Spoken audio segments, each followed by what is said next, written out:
party's National Executive Committee and Summit meeting. This decision consolidated President Tinubu's hold on his party nomination and shaped the electoral narrative for the next general election. Our objective still remains that we want to strengthen and galvanize the party structures at all levels, and we are enhancing our structural and strategic preparedness ahead of the next election cycle. Multiple by-elections across states shaped legislative representation and signaled the APC's continuous dominance, though opposition parties also won key states, setting the political scene for 2027. We have reports that generally election has been very, very peaceful. Materials arrived, the polling units as at when due, there are presence of security agencies. And President Tinubu's engagements with the media also became a political story in 2025. A national address to journalist bodies, he urged robust press critique while calling for responsible reporting, an issue tied to ongoing discussions about freedom of expression, accountability, and the media role in democracy. And the passing of former Nigerian President Muhammadu Buhari in July 2025 was a significant political moment. Buhari was a towering figure in the Nigerian politics, having led the country as both military ruler and democratically elected president. His death sparked reflections on his legacy and stirred conversations about national unity, security, and political transitions. He was privileged to work under his government in the then northeastern state. General Buhari lived a life of courage, patriotism. His program at that time, the War Against Discipline, which is a reorientation of our society at that time. In fact, at that period, even if you are talking to your child or your spouse or anybody, even within your house, you are just conscious of what you want to say, as if someone is watching me. Some major political stories. The year was really a very turbulent year in our politics. Let's start from the state of emergency in the River State. Yeah, there were a lot of criticism. The bench of lawyers also criticized the opposition. It's normal that they criticize, especially the PDP family, whose Fubara and the River State was under its control. Naturally, I would have felt the way they felt because food was being removed from their mouth. But given that as might be, the Tinubu's presidency was able to intervene after several efforts were made to get the former governor, like the godfather and the godson, to come to terms so that the people of River can breathe politically. And having tried that several and it failed, Tinubu's government has no choice than to wear the big hammer that is declaring a state of emergency in that state. Now, that has been done, and successfully too, the politics of that state has been stabilized. You can see the governor has resumed work, and a lot of governing activities have started off and moving on. But there's still a problem. The National Assembly is hit by the waves of defection. The state houses of assembly, some lawmakers defecting from the current political parties to another party, and then we see governors moving from their own political parties to another party. We want the National Assembly to once again revisit our electoral act. There is every need for any politician to adhere to the platform, because most of these people were elected through platforms. We don't have an independent arrangement in our electoral system. What we have is a political party can sponsor a candidate to run for election. And there are a lot of manifestos that are enshrined in those days. Those manifestos are not individualistic enshrined. They are politically enshrined. So if you are in Party A and you won an election as a governor or as a senator, and suddenly somehow, because you have a misunderstanding with one person or the other, and you want to leave, you should also resign from your office. It's when you resign, if you have an office, you move to the new platform and then test your popularity from that platform. If you are popular, and the people that elected you still trust you, they can still go ahead and trust you.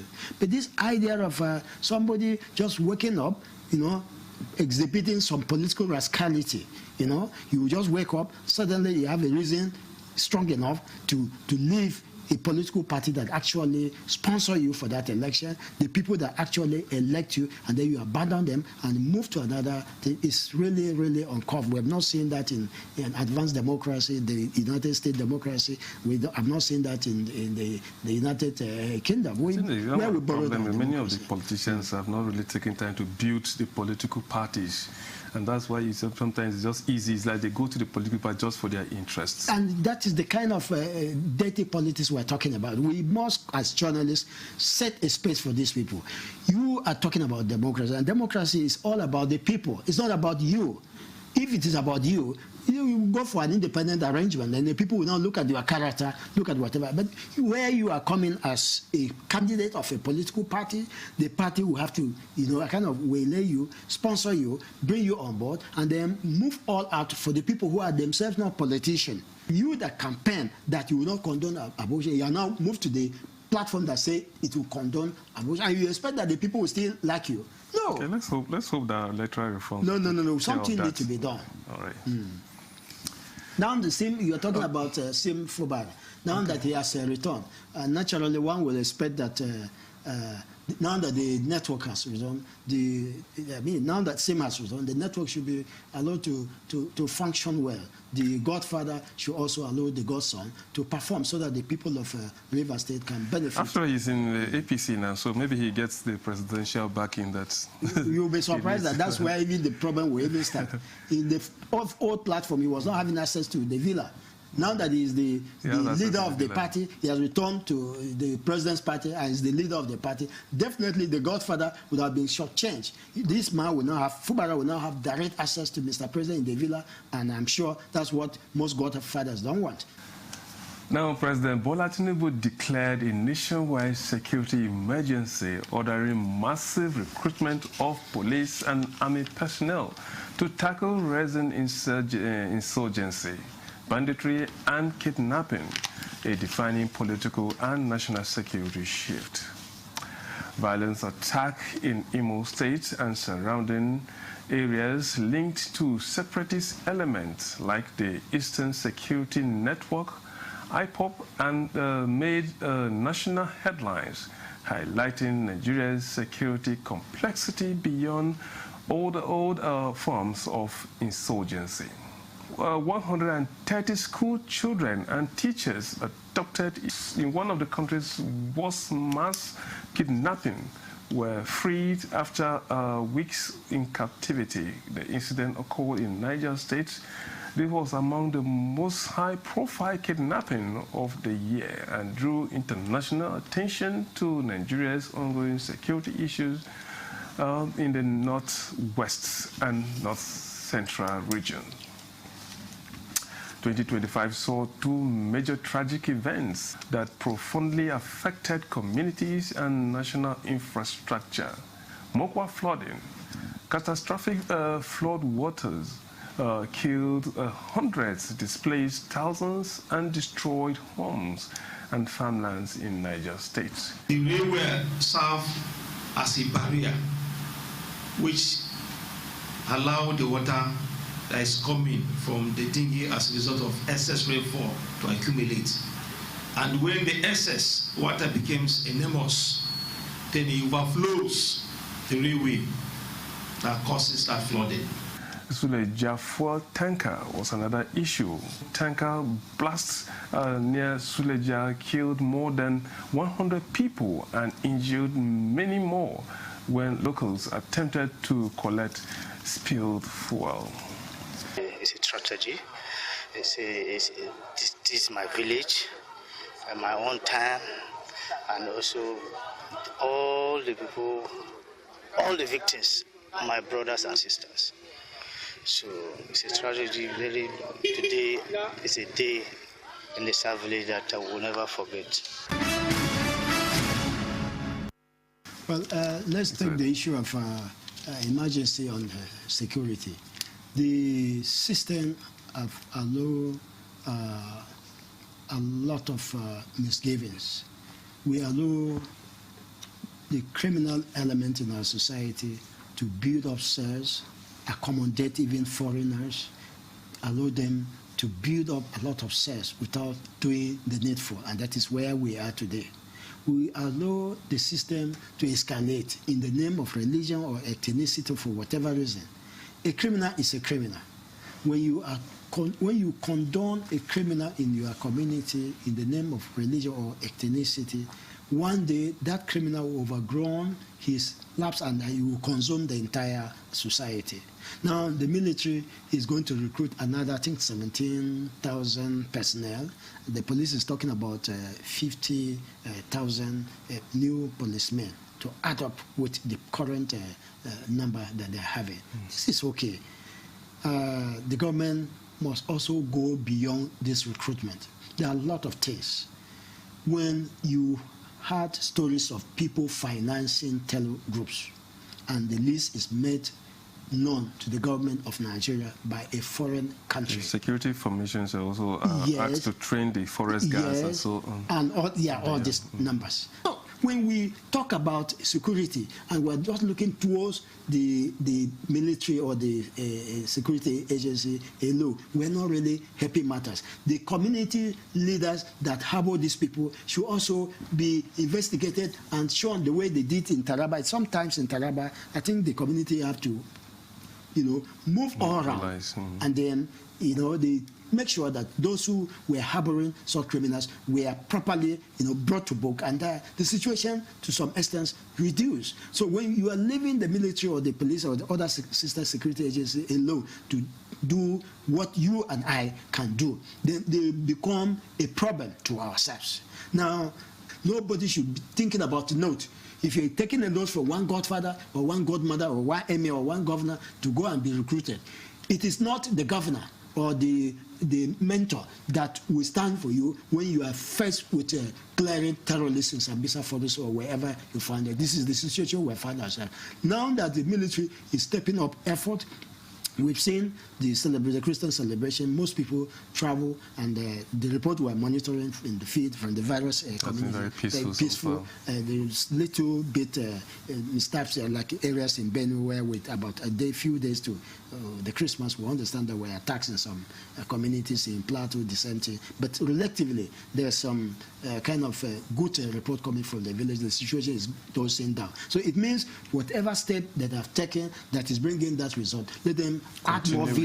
Yeah, let them add more vigor. And we must commend the new Minister of Defense, General Christopher Musa, for being a man of his words. And we've seen the little time, not up to 2 months now, the result as the man in charge. The results are being fed. And we also must commend the federal government for living up to its expectation and let the criminals be taken out of our society so that peace and unity will once again return.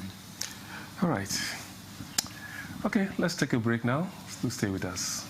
The thing, according to her, is to protect the image and encourage the whistleblower. I think other states should be able to learn fast from that.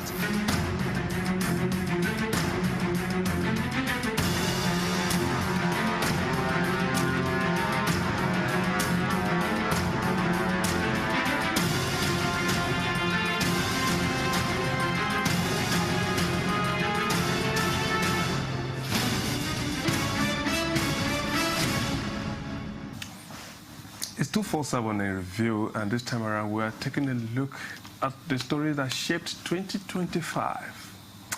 And President Tinubu's government passed major economic reforms, including sweeping tax overhaul laws aimed at improving revenue generation and fiscal sustainability, a key economic story of the year. Leadership must help the people to take off, lead the way on every turn, twist, and turns of the road, must help them to get to their destination. That is what we are doing here. To the National Assembly, I say thank you for providing that leadership. Here again, you have harmonized the entire tax system in this country. Stamp Duties Act, I think it was in 1901, but last reviewed in 1939. And here we are, year 2025. We're still operating on even taxes and laws on taxation that were here before the colonial masters left. And in a major economic governance milestone, Nigeria was officially removed from the Financial Action Task Force grey list after making significant improvement in anti-money laundering and counter-terrorism financing practices. This boosted investors' confidence and was celebrated as a strategic win for Nigeria's financial system. While this is good news, we are celebrating being removed from that list. I think we should be cautious. We should be cautious optimism that things are looking up, because we need to maintain and sustain these reforms. The government have its way of doing things, but for an average Nigerian, yeah, they're celebrating because that list is a bad list. It's not good. Yeah, anybody whose name, any country whose name is it doesn't say it will definitely scare investors. Yeah, for those who are in the system, they can tell you that now the stage is now set for other global, operators to come and do business in Nigeria, and the more they come into Nigeria, the better for the citizens, because there will be more job opportunities for school graduates, and services will be rendered at a very controlled, because there's competition. So it's a good development. We must commend the government for that feat. But then again, we are looking at the economy, the general economy. Yeah, the harvest is turning in, but the cost of living is still on the high side. Because when you look at the price of goods are reducing. Yeah, it's reducing. I agree. But the power for purchase. Okay, we should. Cost is also very significant. Yeah, very significant. But that's the area where I'm coming from. We must be disciplined as a people. We must be disciplined. If Dangote have also come down to reduce, if it is 2 naira, it is expected that the other, oil companies should also come down, so that the thing will be flat. Because we're talking about the now you see a lot of queues on the NNPC, the other particular filling station where they believe the Dangote is selling. Fine, I think Shafa or the rest of them, the other ones are not doing anything, so they're still selling at a cutthroat price, and these filling stations are not everywhere. The ones that have reduced the price are maybe concentrated in the city centers, and those of us who have to travel from Obi, Lafia, coming down to Abuja, or those traveling from Lantan, Shandam, coming from Boko, you will discover that these filling stations are not there. So they have to still buy from those ones that are selling at exorbitant price. And the essence of government policy, is to make sure that the last man on the street benefits from it. So the cost of transportation is still, averagely high. And then you talk about harvest. People said the price of rice have gone down. Yes, I agree. The prices of rice went down drastically compared to what we had previously. But then when you go down to see where the local farmers have also lost, so many of them lost. those who spend 200,000-300,000 naira to generate maybe 2-3 bags of rice will now have to borrow more money from where they got loans to pay back their loans. This is also there. So government should also do a holistic arrangement in such a way that they can be supported. Yeah, they can be supported so that, they do not groan. They do not groan, because when they groan, they are not able to pay more bills for their families. Then you will see the problems will come in. So all in all, I would say the year has been okay, very trying from the beginning, but at the tail end of the year, I think there's some positive results coming. Let us do more. It should go beyond government. The private sectors should also queue in. If Dangote have done his part, the other people producing other essential services should also do their part. Our power generating companies, the distributors, should also do something in such a way that the electricity supply is also enjoyed at a reasonable cost. All right. All right. Major stories that shaped 2025. Which one did the most for you? Well, I voted as this story you wrote, you promoted on the recovery of our school children. Yeah. I reserve that one to be my story of the year.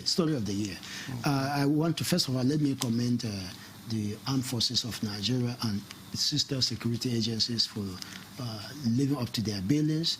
In the past, you just hear dozens taken into Sambisa forest or Dapchi girls, the Chibok girls, and you don't see the kind of strict action that we saw in the adoption of the Niger school and the other schools that were taken over.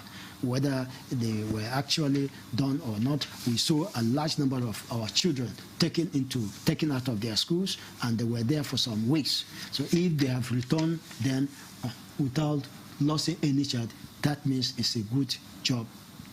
Well, job done by the security agency. But we also ask the federal government to also do more so that the families of the Leah Sheribu should stay at large.